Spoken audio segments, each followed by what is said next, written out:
감사합니다. 은혜가 된 줄로 믿습니다. 우리 재훈이 형제가 인력 친거 보면서 나도 인력을 좀 배워볼까? 예. 사랑하는 성도 여러분, 한 주간 평안하셨습니까? 잘 오셨습니다. 오늘도 은혜 받고 가시길 바랍니다. 우리 전호자료에 오늘 이렇게 한번 인사하겠습니다. 모든 것이 주님의 은혜입니다.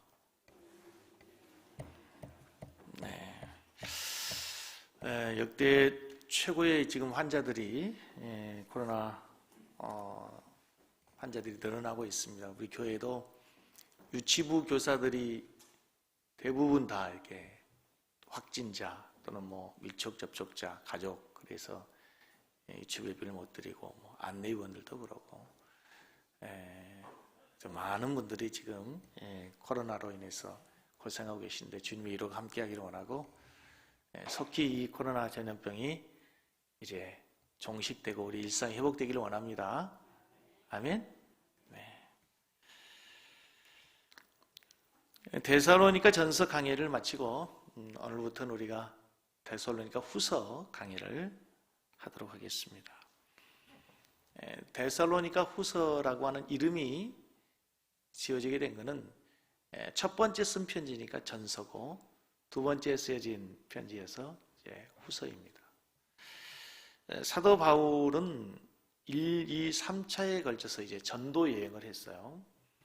그리고 바울 사도가 선교 여행을 가는 곳, 이제 머무는 곳에는 어김없이 교회가 세워집니다.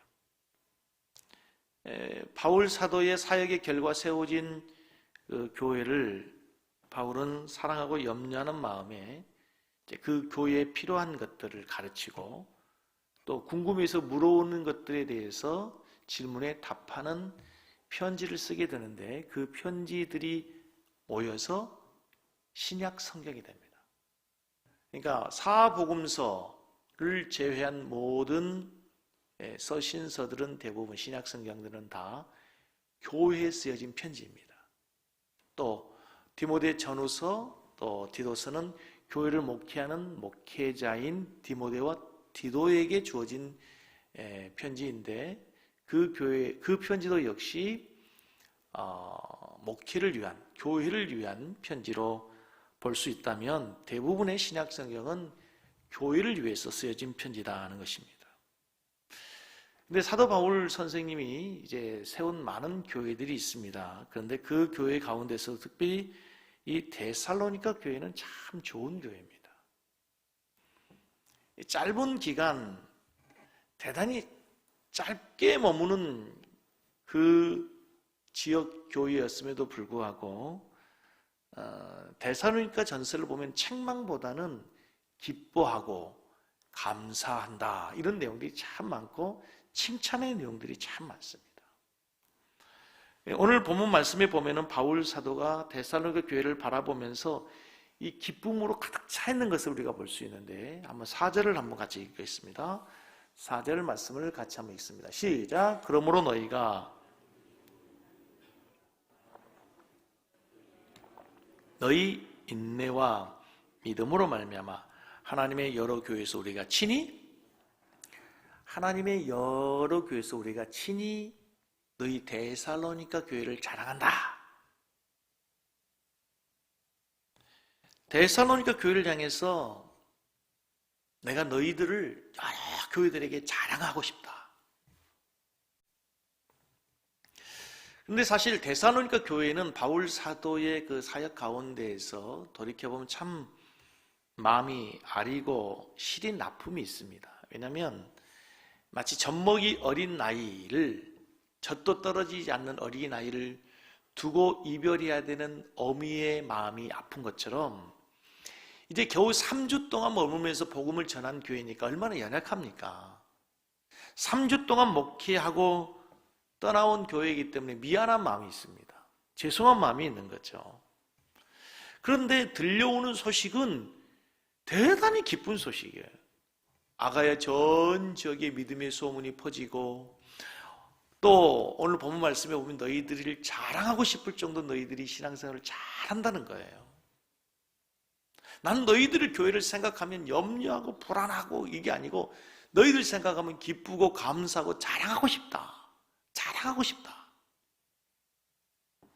사랑하는 성도 여러분, 우리 성도님들에게 우리 섬기는 교회가 이렇게 데살로니가 교회처럼 우리 성도들이 자랑하고 싶은 교회, 생각하면 마음이 기쁘고 흐뭇한 교회, 내 영혼의 고향과 같은 교회, 언제 아멘 하시랍니까?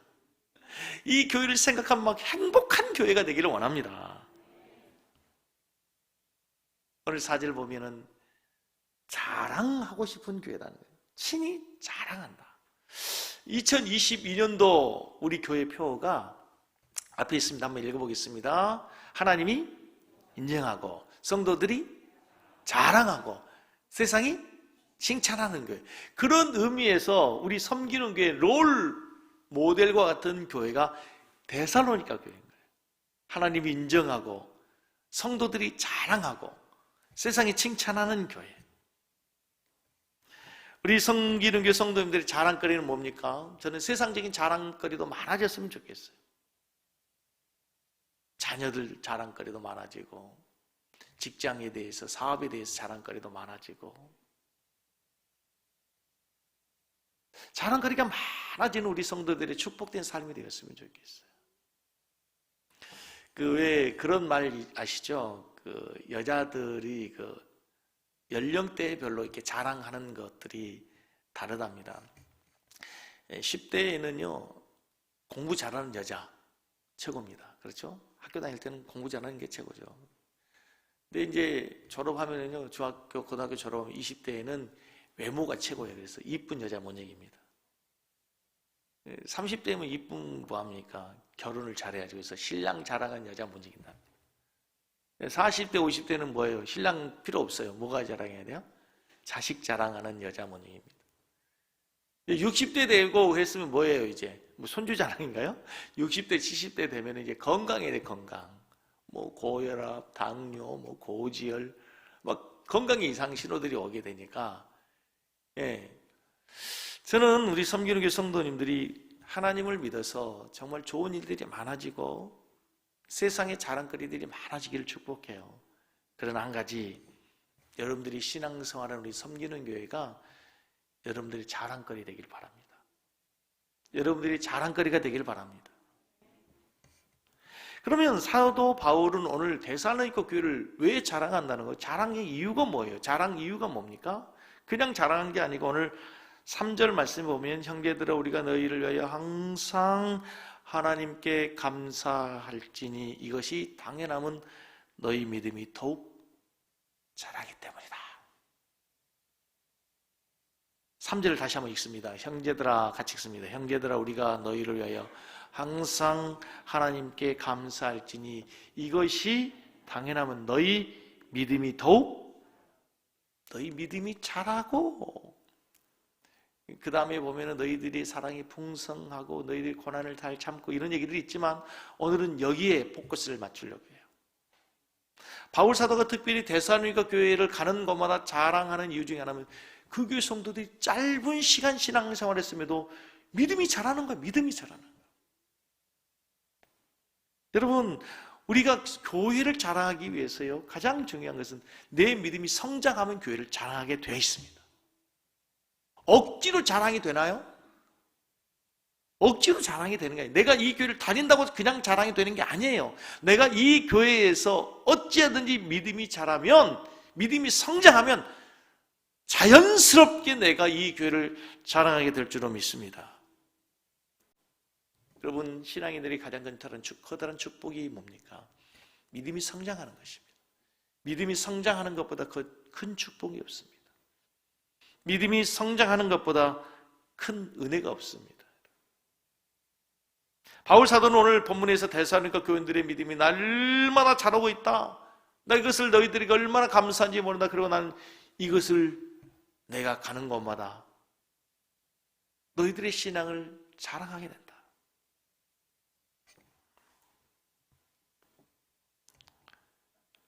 짧은 기간 복음을 전했는데 바울 사도의 선교 사역 가운데 가장 짧게 복음을 전한 곳인데도 불구하고 그 어린 교회가, 어린 신앙의 성도들이 믿음이 자라는 거예요.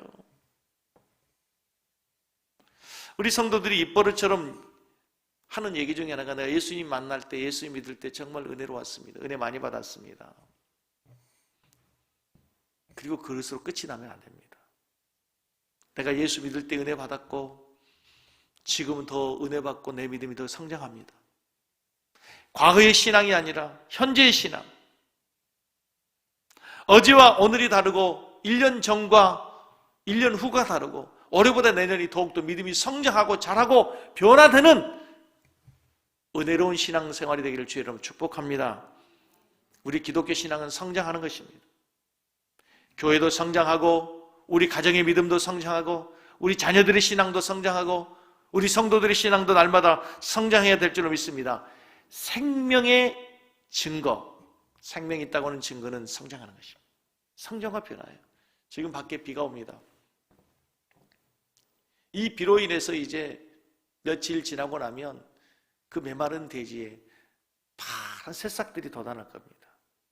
그 땅 속에 숨겨진 생명의 씨앗들이, 생명의 움들이 누구도 막을 수 없는 그 생명의 증거들이 싹으로 올라오는 거예요. 그런데 한 가지 분명한 것은 죽어있는 나뭇가지, 죽어있는 잎사귀들은 이 비로 인해서, 봄비로 인해서, 봄비가 생명의 비가 아니라 더 썩어 부패하게 하는, 부패를 재촉하는 비가 되는 거예요. 살아있는 것은 더 생명이 돋지만 죽어있는 것은 더 죽어지게 되는 거예요. 여러분의 신앙이 살아있다고 한다면, 생명이 있다고 한다면 해가 지날수록 더욱더 영적으로 크게 성장하고 부흥할 수 있기를 주님의 이름으로 간절히 축복합니다. 새벽 기도 때 그리고 하나님 말씀을 준비하면서 제가 했던 중요한 기도 제목 가운데 하나가, 하나님, 제가 변하지 않으면 교회 공동체가 변하지 않습니다. 리더인 제가 변화되고 성장되게 하여 주십시오. 목회자들 그 재교육 세미나 같은 데 가면은 늘 담임 목회자들을 향해서 이제 강사들이 하는 얘기 중에 하나가, 담임 목사가 변화된 만큼 교회가 부흥하고 담임 목사가 성장한 만큼 교회가 성장하고 담임 목사의 크기가 교회의 크기다, 늘 이렇게 얘기합니다. 한 가지 더 나아가서 여러분, 담임 목사의 크기만큼 교회가 성장하는 것 더불어 우리 성도들의 신앙의 크기가 교회의 크기입니다. 우리 성도들의 신앙이 성장한 만큼, 리더들이 성장한 만큼 교회는 성장하게 되어 있어요. 그래서 여러분, 우리 섬기는 교회가 더욱더 큰 교회가 되기 위해서는 여러분의 믿음이 성장해 가기를 주의 이름으로 축복합니다. 교회가 커야 된다는 얘기는 이제 건물의 크기가 아니에요. 우리 섬기는 교회 오셔서 우리 성도님들이 두 가지 부담을 가졌으면 좋겠어요. 첫째는요, 영혼에 대한 부담입니다. 이제 이 교회, 이 아름다운 성전을 하나님 주셨는데 이 성전을 주신 이유가 뭡니까? 이 지역을 복음하라고, 이 지역의 생명의 구원의 방주의 역할을 잘 감당하라고 하나님이 이곳에 주님의 몸된 교회를 세우신 줄로 믿습니다. 할렐루야. 이제 이 교회를 드나들 때마다 영혼에 대한 부담감, 이 지역을 살려야 된다고 하는 교회로서의 사명을 감당할 수 있도록 우리 모두가 다 함께 부담을 가져야 돼요. 거룩한 부담. 두 번째는 여러분의 신앙과 믿음이 성장해야 됩니다. 이곳에 오셨으니까 이제 이 교회를 통해서 여러분의 믿음이 성장해야 됩니다. 왜입니까? 교회의 크기는 건물 크기가 아니라고 그랬습니다. 성도들의 숫자도 아닙니다. 성도들의 믿음의 크기인 거예요. 여러분의 신앙의 크기가 섬기는 교회의 크기라는 거예요. 여러분이 잘한 만큼 교회가 잘할 수 있고, 여러분 믿음이 성장한 만큼 교회가 성장할 수 있기 때문에 이제 여러분들의 믿음을 키워야 돼요.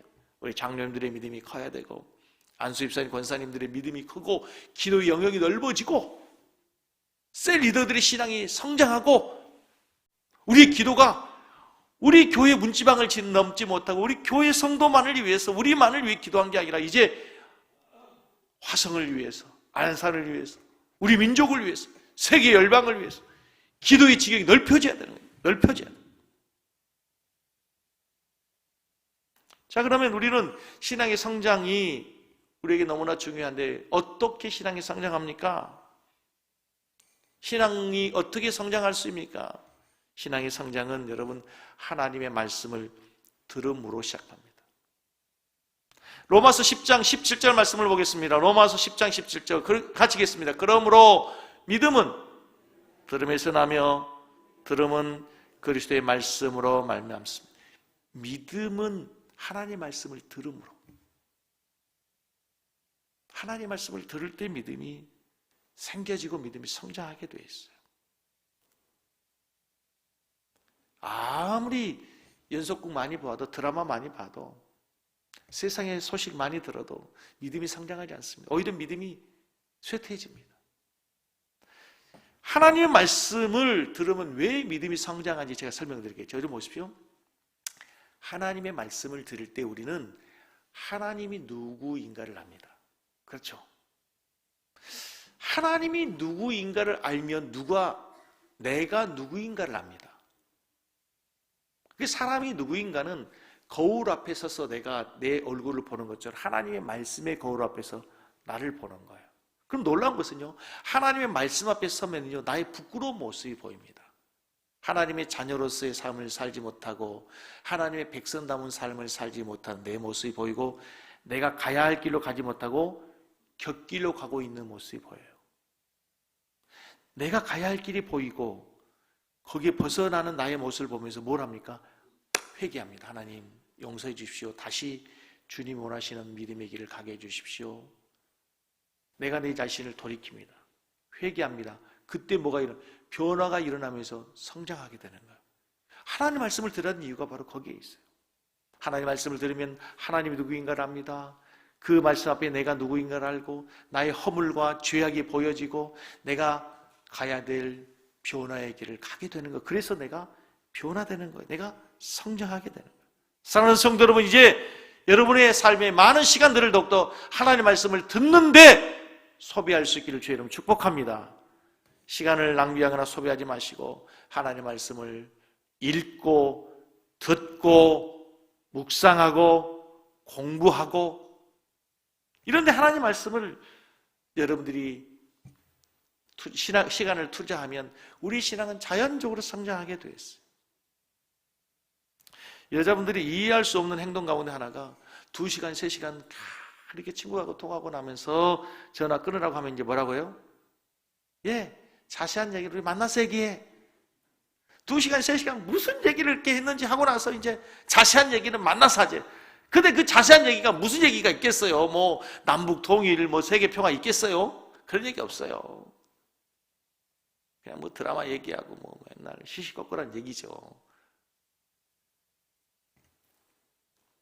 여러분, 하루 24시간 중에 하나님 말씀을 읽고 듣고 하나님 말씀을 가까이 시간이 과연 몇 시간이나 됩니까? 여러분?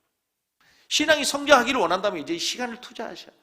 자, 보십시오. 베드로전서 2장 2절 아주 중요한 말씀이 있어요. 같이 읽겠습니다. 베드로전서 2장 2절 갓난 아이들 같이 순전하고 신령한 제자를 삼으라. 이는 그로 말미암아 너희로 구원에 이르도록 자라게 합니다. 갓난 아이들처럼 순전하고 신령한 자를 삼으라. 이로 말미암아 너희로 구원에 이르도록 너희의 신앙이 자라게 한다. 무엇이? 하나님의 말씀을 신령한 젖이라고 했어요. 여러분, 갓난 아이들이 여러분 엄마 젖을 먹을 때 땀이 이마에 송글송글 맺히는 거 보셨죠? 이 아이는요, 엄마 젖을 얼마나 온 힘을 다해서 먹는지 엄마 젖을 먹을 때에 땀이 맺혀. 온 힘을 다해서. 갓난 아이들처럼 하나님의 말씀을 그렇게 사모해라. 왜? 이 말씀이 너희로 구원에 이르도록 자라게 합니다. 그래서 이 신령한 젖 하나님의 말씀을 뭐라고 그래요? 생명의 말씀이라고 그래요. 생명의 양식이라고 하는 거예요. 여러분, 어린 아이가 자라기 위해서는요, 잘 먹어야 돼요. 그렇죠? 아멘이죠. 육신이 자라기 위해서는요, 육의 양식을 잘 먹어야 되는 것처럼 이제 우리의 영이 자라기 위해서는 영의 양식을 잘 먹어야 돼요. 우리 섬기교회 성도님들이 편식하지 않고 신약, 구약 66권을 골고루 잘 드실 수 있기를 주의 이름으로 축복합니다. 아멘? 하나님의 말씀을 잘 드십시오. 병들면 첫 번째 나타나는 현상이 뭔가요? 입맛이 떨어집니다. 식욕이 떨어져.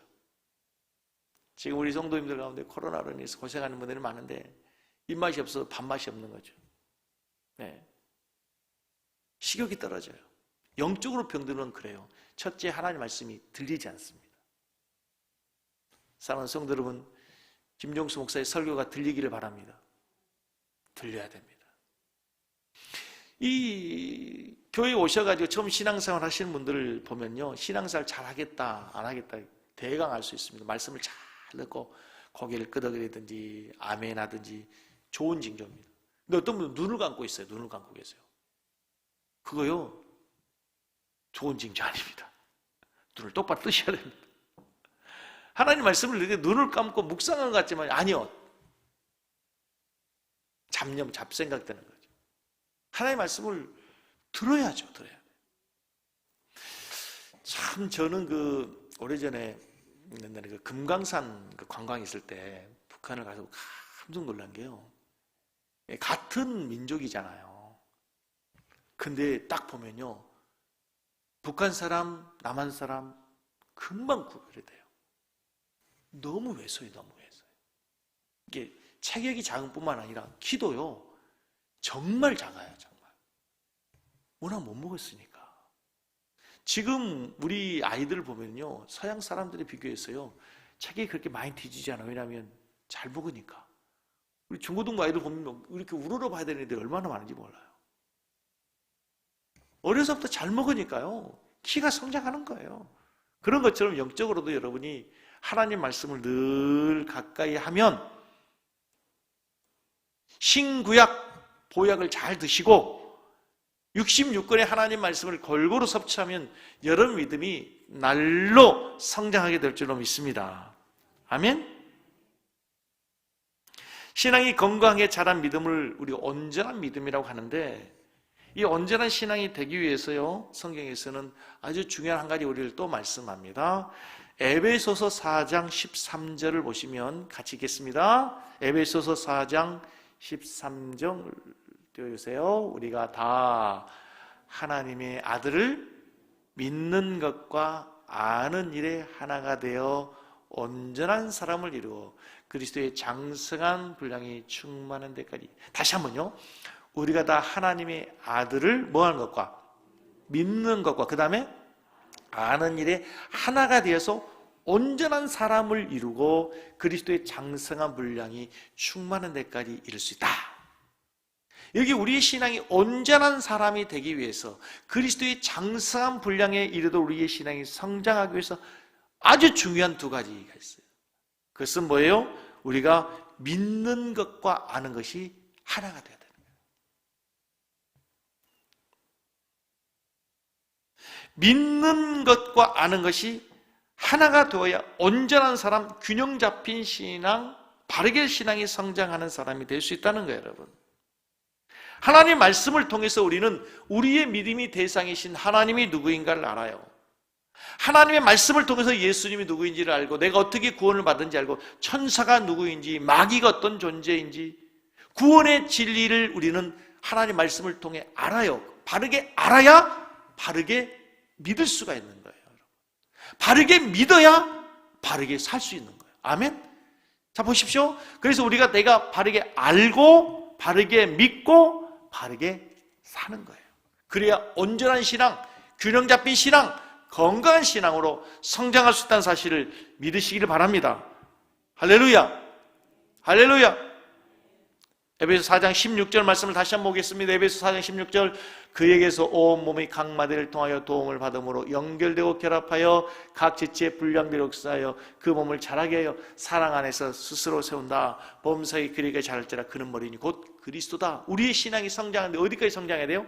그리스도에게까지 성장해야 돼요. 그러니까 우리의 신앙의 최종적인 목표는 예수님처럼이에요. 예수님처럼 생각하고, 예수님처럼 말하고, 예수님처럼 행동하고, 예수님처럼 살아가는 거예요. 다시 예수님처럼 생각하고, 예수님처럼 말하고, 예수님처럼 행동하고, 예수님처럼 살아가는 그 장성한 그리스도의 분량에 이르는 우리 성도들이 되기를 주의 이름으로 축복합니다.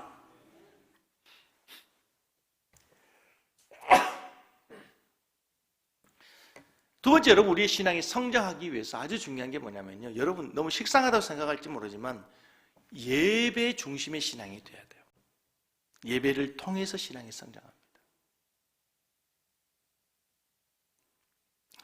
신앙이 성장하기 위해서 여러분 우리의 신앙의 중심이 늘 하나님 중심, 교회 중심, 말씀 중심, 예배 중심의 신앙이 되기를 바랍니다. 아이고 목사님, 젊으신 목사님, 신세대 목사님께서 왜 또 그런 말씀을 하십니까? 아니요, 근데 그게 진짜 신앙의 핵심이에요. 진리는 변하지 않아요. 모든 신앙의 핵심은 예배입니다. 예배를 통해서 우리는 하나님을 더욱 가까이 가는 거예요. 여러분, 코로나 팬데믹으로 인해서 예배가 무너졌습니다. 자, 우리 신앙을 한번 냉정하게 한번 진단해 보시자고요. 코로나로 인해서 예배 숫자가 줄었습니다. 그렇죠? 코로나 숫자로 인해서 예배가 완전히 공예배가 무너졌습니다. 우리 성도님들의 신앙이 나는 코로나 때 더 좋아졌어요 하신 분 있으시나요? 있을 수도 있죠. 있을 수도 있어요. 더 개인적으로 주님의 말씀을 묵상하고 더 가까이 가는 분이 있을 수도 있어요. 그러나 보편적으로 대부분의 우리의 신앙은 점점점 더 쇠약해져. 그렇죠? 없는 신앙, 없는 믿음 점점 까먹고 있어요. 우리의 신앙은 예배가 무너지면 무너지게 돼 있어요.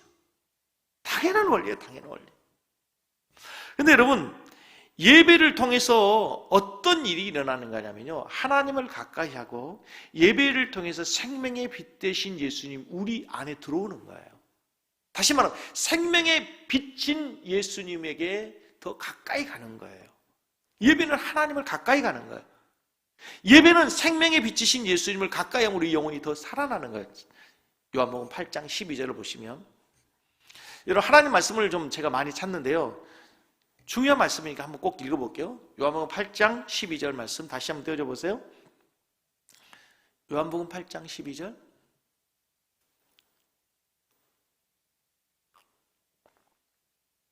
예수께서 가라사대 있잖아요. 예수께서 같이 읽습니다. 예수께서 또 말씀하여 이르시되 나는 세상의 빛이니 나를 따르는 자는 어둠에 다니지 아니하고 생명의 빛을 얻으리라. 예수님이 내가 세상의 빛이다. 근데 예수님이 세상의 빛이라는 얘기는 하늘에 있는 태양을 얘기하는 거예요. 얘기하는 게 아니에요. 우리의 생명을 비추는 빛. 내가 너희들에게 세상의 빛이다. 나를 가까이 하는 자는 생명의 빛을 얻게 된다. 예배를 통해서 생명의 빛이신 예수님에게 가까이 가고 그 생명의 빛이 우리 안에 들어와서 우리의 영혼이 살아나는 거예요. 지난주 우리 안수희 집사님 또 그리고 부목사님들이랑 함께 천등리 수양관에 가가지고 힐링을 하고 왔어요. 저는 힐링인데 부목사님들은 노동했다고 생각하겠죠. 근데 가서 뭐 했냐면요, 사과나무 가지치기 전지를 했어요. 전지를. 근데 이제 제가 우리 부목사님 처음 이제 그거 가는 거 가서 이제 뭐 어떻게 해야 될지 모르니까 제가 특강을 했을 거 아닙니까? 어떻게 전지를 해야 된다. 근데 제가 어떻게 알았냐면 저희 친구 목사님에게 제가 특강을 해서 배운 거죠. 근데 목사님이, 그 친구 목사님이 이제 원예를 전공하신 목사님이 저에게 가르쳐 주면서 이렇게 쉽게 설명하더라고요. 목사님, 햇빛을 가리는 것은 무조건 잘라내야 됩니다. 그러니까 햇빛을 가리는 게 뭐냐면 이 나무가 이렇게 옆으로 쭉 있어 이제 햇빛이 들어오는데 이렇게 위로 솟아오는 거 있잖아요. 이거는 위로 솟아서 가지가 잎사귀가 생겨 밑에 그늘이 있을 거 아닙니까? 무조건 잘라내야 돼요.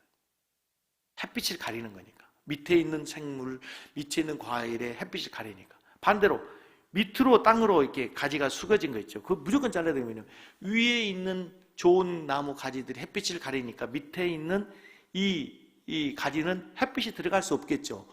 그럼 이것은 좋은 열매 맺을 수 없으면 잘라내는 거예요. 그러니까 생명의 원리는 간단한 거예요. 모든 생명체들은, 모든 식물들은 뭘 해야 돼? 광합성을 해야 돼. 햇빛을 봐야 식물이 살아나는 거예요. 좋은 열매를 맺을 수 있는 거예요.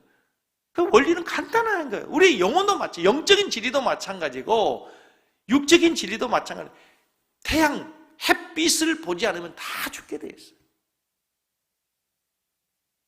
두 번째, 가지치기를 잘하는 게 뭐냐면요, 가지치기를 해줘야 되는 게 뭐냐면 쓸모없는 가지들은 과감하게 잘라야 돼요.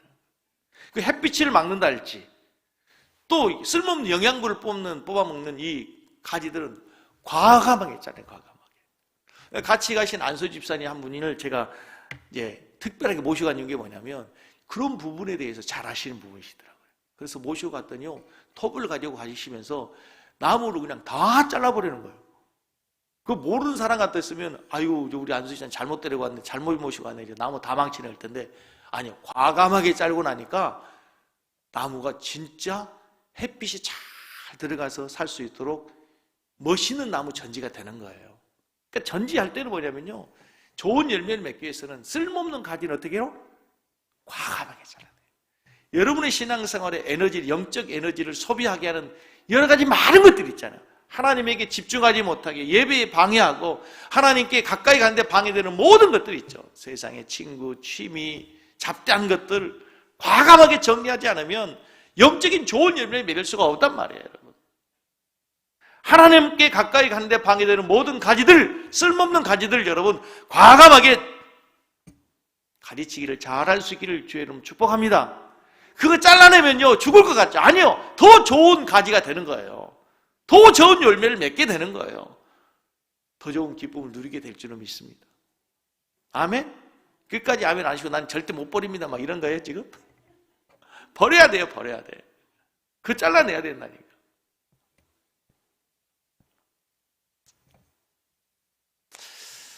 우리 성도님들 어찌하든지 하나님을 가까이 하도록 해야 되는데 이 코로나로 인해서 셀 모임도 무너지고 공적 예배도 많이 무너지고, 그래서 이제 고민하고 기도하다가 이제 코로나가 이제 거의 정점이 이제 다 왔다고 하지 않습니까? 미국은 이미 실내에서, 미국 교회에서 마스크를 쓰지 않는답니다. 이제 미국 마스크를 벗게 된 게 뭐냐면 이제 코로나가 종식됐다는 거예요, 이제. 우리도 이제 그게 올 거라고 생각하고, 이제 4월 부활주일 지나고부터는 이제 우리 성도님들도 이제 셀 예배를 활성화하기 위해서, 그리고 셀 신방을 제가 좀 하려고 합니다. 그래서 제가 좀 바쁘지만 어차피 주일 오후 예배는 셀 예배로 모이잖아요. 그래서 주일 오후에 한 셀, 토요일 날 오전, 토요일 날 오후 한 셀에서 두 셀에서 제가 셀 신방을 좀 해야 되겠다 생각이 됩니다. 너무 신방을 오랫동안 안 해가지고 또 새로운 성도들도 많고, 그래서 셀 신방들을 통해서 셀들이 더욱더 하나가 되고 또 서로 함께 기도하고 또 셀원들을 또 함께 모여서 또 제가 같이 예배드리면서 서로 교제하고 또 하나님 말씀을 나누는 시간을 가져야 되겠다 해서 이제 부활절 이후로부터 이제 제가 셀 신방을 좀 하려고 계획을 하고 있습니다. 가급적 우리 셀 리더들은 지금부터 잘 이렇게 성도를 돌보셔가지고 셀 예배가 잘 될 수 있도록, 회복될 수 있도록, 또 셀 신방이 잘 이루어질 수 있도록 힘을 합쳐 주시기를 부탁을 드리겠습니다. 자, 마지막 여러분, 우리 교회에서 여러분들이 신앙생활 하면서 교회를 자랑하기 위해서는 믿음이 성장해야 되고 예배에서 은혜 받아야 되고요. 또 한 가지, 여러분 은혜의 흔적을 남기십시오. 한번 따라서 하십시다. 은혜의 흔적을 남기라.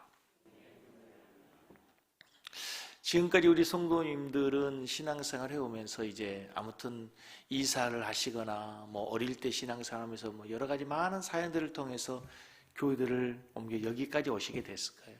눈을 감고 생각하면 여러분들은 가장 좋은 교회가 어떤 교회입니까? 좋은 교회. 그 교회를 다른 말로 하면요, 여러분 좋은 교회는 여러분이 은혜 받았던 교회입니다. 여러분이 가장 은혜 받았던 교회가 가장 좋은 교회, 가장 자랑하고 싶은 교회인 거예요. 저는 지금까지 제가 신앙생활 하면서 뭐 예수 믿기 전에, 신학하기 이전에 평신도로 신앙생활, 또 부교육자 생활을 하면서, 또 교회를 개척해 오면서, 물론 제 인생에서 가장 중요한 교회는 제가 담임하고 개척한 섬기는 교회겠지요. 그러나 섬기는 교회 이전에 많은 교회들 가운데서도 가장 제가 자랑하고 싶은 교회는 제가 하나님의 은혜를 체험한, 하나님을 만난 교회예요. 하나님을 만난 교회. 저는 저희 모교회를, 저는 시골 교회에서 신앙생활을 했지만 저는 거기라고 얘기하지 않습니다. 제가 거기서 하나님을 만나지 못했어요. 정말 작은 교회, 상가에 있는 정말 3명인 교회. 그때는 제가 그 뭐 성가대도 없고 교사도 없고 아무도 없어요. 그래서 예배 일찍 가가지고 하나님 은혜를 사모하는데, 하나님도 가까이 가고 싶은데 할 수 있는 건 없고, 그래서 그 교회에 가가지고 저는 예배 이후에서 무릎 꿇고 기도하는 것밖에 없었어요. 내가 너무 일찍 가니까 그 예배당 안에 사택이 있었는데, 그때 그 사택의 전도사님이 아직 예배 준비도 안 했거든요. 세수하고 머리 감고 계신데 가가지고 관계상 앞에 가서 혼자 기도하고, 저는 그러다가 거기서 방언도 받았어요. 방언 달라고 막 하지도 않고 뭐 하지도 않고, 근데 거기서 그냥 기도해서, 그런데 혀가 꼬이더라고요. 난 이게 뭔가 했어. 그랬더니 전사님, 김종수 성전님 오늘 방언 받으신 것 같아요. 방언이라고 알았어요. 거기서 하나님 은혜를 체험했어요, 제가. 여러분, 좋은 교회는 다른 게 아니에요, 여러분. 여러분이 하나님을 만나고 더 깊은 은혜를 체험하는 거예요. 사랑하는 성도 여러분, 섬기는 교회 오셔서 성전의 뜰만을 밟고 가지 마시고 더 깊은 하나님의 은혜의 지성소로 들어오시기를 주의 이름으로 축복합니다. 그 하나님의 지성소에 계시는 하나님의 얼굴을 배우면 여러분 귀로만 듣는 것이 아니라 여러분의 눈으로 보고 하나님의 손으로 만진받은, 여러분의 손으로 만진받은 그 하나님의 은혜를 날마다 경험하면 여러분의 인생도 변화되고 여러분의 삶도 여러분의 가정도 새로워지게 될 줄로 믿습니다. 하나님의 은혜는 무궁무진해요. 여러분이 경험한 그 이상 상상할 수 없는 더 무한한 하나님의 은혜가 있단 말입니다, 여러분. 우리가 경험하지 못한 무궁한 하나님의 은혜, 그 영광의 빛에 들어가면 여러분의 삶이 바뀌어질 수밖에 없다는 것이죠, 여러분. 그런 의미에서 우리의 삶에 예수의 흔적이 늘어가고 은혜의 흔적이 많아지기를 주의 이름으로 축복합니다. 이 섬기는 교회에서 여러분들이 그 은혜의 흔적을 많이 만드세요. 기도 응답의 흔적, 예배 드리다가 찬송하다가 하나님의 은혜를 경험하고 하나님 말씀이 내 심령에 비수처럼 찔려서 그 말씀 앞에 무릎 꿇고 항복하고 회개하고 돌이켰더니 하나님 주시는 그 놀라운 은혜들을 날마다 경험하는 그 예배의 은혜가 많아지기를 주의 이름으로 축복합니다. 바울 사도가요, 그를 공격하는 수많은 거짓 교사들이 있습니다. 갈라디아 교회 성도들이 바울이 전한 복음이 가짜다고, 바울 사도가 가짜 사도라고 공격하는 수많은 무리들을 향해서 바울이 한마디 일갈해요. 갈라디아서 6장 17절, 이후로는 누구든지 나를 괴롭게 하지 말라. 내가 내 몸에 예수의 흔적을 가졌다. 그 누가 뭐라고 해도, 누가 공격해도 바울이 흔들리지 않아. 왜? 바울의 삶에 예수의 흔적, 은혜의 흔적이 있거든요. 우리도 마찬가지예요. 이 교회에서 여러분들이 예수의 흔적을 많이 만들고 기도의 은혜의 응답의 흔적, 예배의 은혜의 흔적, 찬송의 흔적, 하나님 말씀에 순종했을 때 주시는 축복의 많은 흔적들을 남겨서 이 교회를 여러분들이 자랑할 수 있는 교회 되기를 주님의 이름으로 간절히 축복합니다. 아멘. 우리 찬송하고 기도하십시다. 여기에 모인 우리 한번 찬양하고